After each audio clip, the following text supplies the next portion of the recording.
दोस्तों स्वागत है अधिकारी जीएस में। तो अभी हम इसमें पॉलिटी का जो नेक्स्ट टॉपिक है फंडामेंटल राइट या मूल अधिकार, इसके बारे में हम विस्तार से चर्चा करेंगे।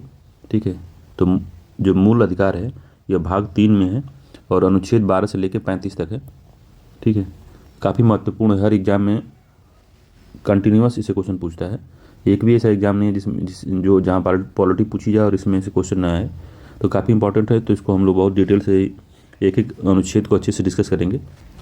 कभी कभी पूछता है कि हमारे देश में जो मूल अधिकार है वो कहाँ से लिया गया है, तो याद रखिएगा अमेरिका के संविधान से लिया गया है। अमेरिका के या यूएसए के बिल ऑफ राइट से लिया गया है। ठीक है, बिल ऑफ राइट से लिया गया है। मगर एक बात इसमें ध्यान देने योग्य है कि वहाँ से तो लिया गया, इसके अवधारणाओं के ली गई है, मगर हमारे जो देश का जो मूल अधिकार है वो दुनिया में राज्य अमेरिका को लेके अमेरिका सहित दुनिया में सबसे अधिक है, सबसे विस्तृत है हमारा मूल अधिकार। तो इसको भी याद रखेंगे हम। ठीक है, अब आगे इसकी परिभाषा को हम लोग देखते हैं। तो मूल अधिकार ऐसे अधिकारों का समूह होता है जो किसी भी नागरिक के भौतिक, जिसमें सामाजिक, आर्थिक, राजनीतिक और नैतिक विकास के लिए आवश्यक होता है। ठीक है, इसके साथ ही यह मौलिक अधिकार किसी भी देश के संविधान द्वारा प्रत्येक नागरिक को दी गई आवश्यक स्वतंत्रता है और अधिकार है जो उसके सर्वांगीण विकास के लिए आवश्यक होता है। ठीक है, और जो अधिकार होते हैं ये व्यक्तिगत स्वतंत्रता की आधारशिला होते हैं। ठीक है, तथा नागरिकों की राज्यों के मनमाने कार्यों एवं नियमों से सुरक्षा प्रदान करते हैं। तो ये जो होते हैं, जो मूल अधिकार होते हैं, वो राज्यों को जो मनमाने ढंग से कोई भी कार्य करने के लिए नागरिकों पर उसको ये रोकते हैं या उससे सुरक्षा प्रदान करते हैं। और ये अधिकार बुनियादी मानवाधिकारों एवं स्वतंत्रताओं को सुनिश्चित करने एवं राष्ट्र के भीतर लोकतंत्र, न्याय और समानता को बनाए रखने के लिए ये अधिकार बहुत ही महत्वपूर्ण होते हैं। तो सिंपल से परिभाषा में ये आप लिखिएगा कि जो मूल अधिकार होते हैं वो किसी भी जो नागरिक होते हैं उनके सर्वांगीण विकास के लिए, जिसमें भौतिक, बौद्धिक, नैतिक और आध्यात्मिक विकास शामिल है, के लिए अत्यंत महत्वपूर्ण है। ठीक है, और ये जो मौलिक अधिकार होते हैं ये प्रत्येक नागरिकों को किसी भी देश के संविधान द्वारा प्रदान की गई अधिकारों के एक समूह को संदर्भित करता है। ठीक है, तो ये आप लिख सकते हैं। और जो ये अधिकार होते हैं वे व्यक्ति की स्वतंत्रता की आधारशिला को भी निर्मित करते हैं तथा नागरिकों की राज्यों के मनमाने कार्यों एवं नियमों से सुरक्षा प्रदान करते हैं। तो इतना आप लिख सकते हैं परिभाषा के रूप में। ठीक है, अगर भारत के परिप्रेक्ष्य में हम परिभाषा बनाएं तो इसमें हम लिख सकते हैं कि इन अधिकारों को मौलिक अधिकार माना जाता है क्योंकि ये जो व्यक्तियों के सर्वांगीण विकास, गरिमा और कल्याण के लिए आवश्यक होते हैं और इनके जो असंख्य महत्व के कारण इन्हें भारत का मैग्ना कार्टा भी कहा जाता है। ठीक है, और ये अधिकार संविधान द्वारा गारंटीकृत और संरक्षित हैं जो कि देश के मूलभूत शासन को संदर्भित करते हैं। तो इस तरीके से भी आप चाहें तो लिख सकते हैं इसको। तो मूल बात यही है कि इसको लिखने में आप जो ये परिभाषा शुरुआत में ही इसमें दी गई है, ये मूल अधिकार सर्वांगीण विकास के लिए आवश्यक होते हैं, अत्यंत आवश्यक होते हैं। ठीक है, और यह संयुक्त राज्य अमेरिका के संविधान से प्रेरित है या लिया गया है, बिल ऑफ राइट से। ठीक है, और ये जो है मौलिक अधिकार जो हैं वो जो हमारे राज्य पे दावे हैं नागरिकों के, और जो राज्य जो है नागरिकों पे मनमाने जो कार्य हैं, मनमाने नियम हैं, इनको थोप नहीं सकता। राज्य नागरिकों को सुरक्षा प्रदान करते हैं इसे। तो इस तरीके से आप अपने बना के अपने मन से भी लिख सकते हैं। ठीक है, तो इतना ही परिभाषा इंपॉर्टेंट है। ठीक, अब आगे देखते हैं। अगला है मूल अधिकारों की विशेषताएं क्या क्या हैं। तो पहला है मूल अधिकार राजनीतिक लोकतंत्र के आदर्श को बढ़ावा देते हैं।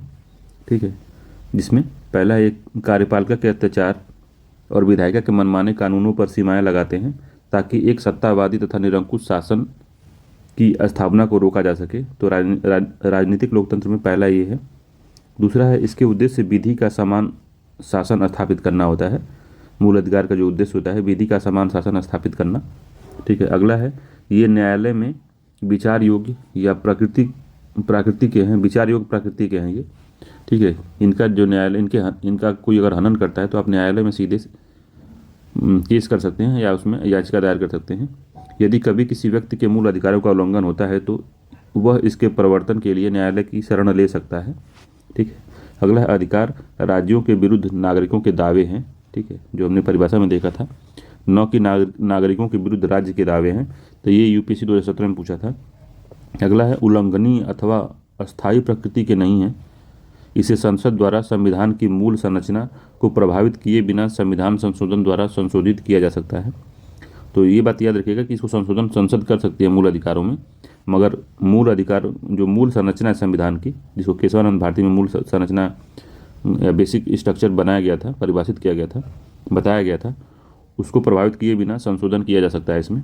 ठीक है। अगला है सभी व्यक्तियों को उच्चतम न्यायालय द्वारा बिना किसी भेदभाव के इसकी गारंटी दी गई है। तो ये विशेषताएं हैं इसकी। ठीक है। विशेषताओं में मेन याद रखिएगा कि ये न्यायालय में परिवर्तनीय है, विचार योग्य है, कार्यपालिका के अत्याचारों और विधायिका के मनमाने कानूनों पर सीमाएं लगाती है। ठीक है। निरंकुश शासन को रोकती है और राज्य के विरुद्ध नागरिकों के दावे हैं। ठीक है। और अनुल्लंघनीय अथवा अस्थायी प्रकृति के नहीं है। इसे संसद द्वारा संशोधित किया जा सकता है, बिना मूल संरचना को परिवर्तित किए बिना इसको संशोधन किया जा सकता है, और सभी व्यक्तियों को उच्चतम न्यायालय द्वारा इसकी गारंटी प्राप्त है। ठीक है। अगला है और क्या विशेषताएं हैं। तो राज्य के हस्तक्षेप के विरुद्ध लोगों की स्वतंत्रता की रक्षा करता है ये।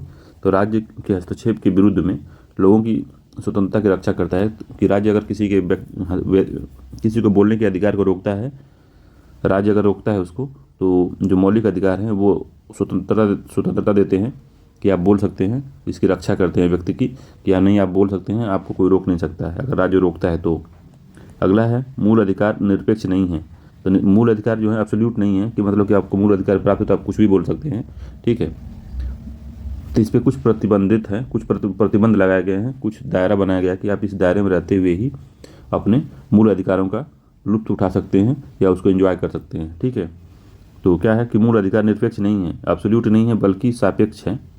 ठीक है। युक्ति युक्त प्रतिबंधन के अधीन है। जैसे आपको बोलने का अधिकार दिया गया है तो इसका ये मतलब नहीं कि आप किसी को गाली दे सकते हैं।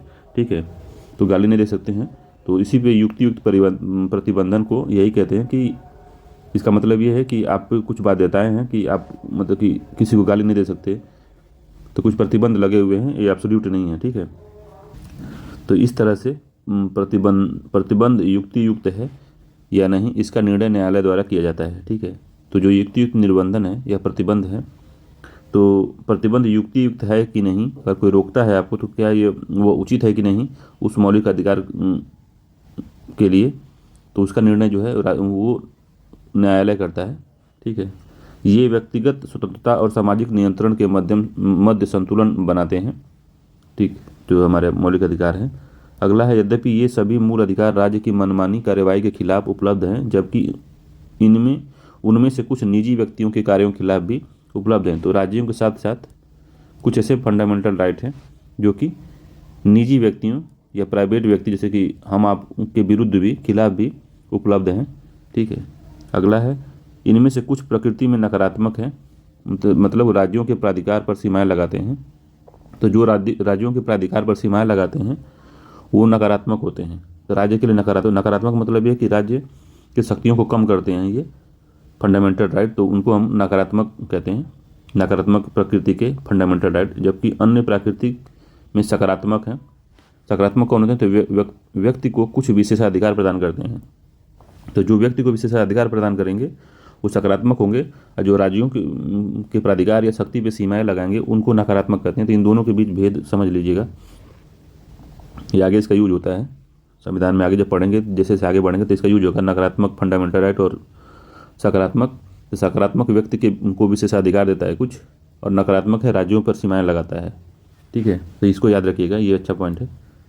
अगला है अनुच्छेद 20 और 21 द्वारा गारंटीकृत अधिकारों को छोड़कर अन्य सभी मूल अधिकार राष्ट्रीय आपात के दौरान निलंबित किए जा सकते हैं। ठीक है। तो 20 और 21 को छोड़ के सारे मौलिक अधिकारों को निलंबित किया जा सकता है जब देश में एक विशेष समय हो जिसे राष्ट्रीय आपातकाल कहते हैं, तो उनके निलंबित किया जा सकता है। ठीक है। जो आर्टिकल 19 है द्वारा गारंटीकृत कुल 6 मूल अधिकार हैं। ठीक है। केवल विदेशी आक्रमण या बाह्य आपातकाल, अगर विदेशी आक्रमण हो गया है या किसी बाहरी किसी कारणवश आपातकाल लगा हुआ है के आधार पर स्वतः निलंबित हो जाते हैं। ठीक है। तो 19 जो है अगर कोई मतलब कि बाहरी देश से अगर युद्ध चल रहा हो या किसी ने आक्रमण कर दिया हो तो 19 स्वतः निलंबित हो जाएंगे। ठीक है।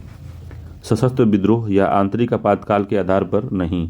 तो अगर आंतरिक आपातकाल है कि जैसे राष्ट्रपति ने या प्रधानमंत्री ने आपातकाल घोषित कर दिया है, तो उस समय आर्टिकल 19 जो है वो स्वतः निलंबित नहीं होगा। केवल यह विदेशी आक्रमण या बाह्य आक्रमण हुआ है तभी आर्टिकल 19 निलंबित होगा। इस बात का याद रखिएगा। अगर चीन और भारत के साथ लड़ाई होने लगी तो आर्टिकल 19 अपने आप ही निलंबित हो जाएगा, ये बात समझ लीजिएगा। मगर अगर जैसे 1975 में इमरजेंसी लगी थी, तो इस तरह की सशस्त्र विद्रोह के कारण इमरजेंसी लगा दी गई है, तो उस समय जो है आर्टिकल 19 निलंबित नहीं किया जाएगा। ठीक है, अगला है इसके प्रवर्तन का दायरा सीमित है। तो कैसे सीमित है? तो अनुच्छेद 31 क संपदाओं के अर्जन का प्रावधान करने वाले कानून आदि। 39 ख जो है 9वीं अनुसूची में शामिल कुछ कृत्यों का सत्यापन।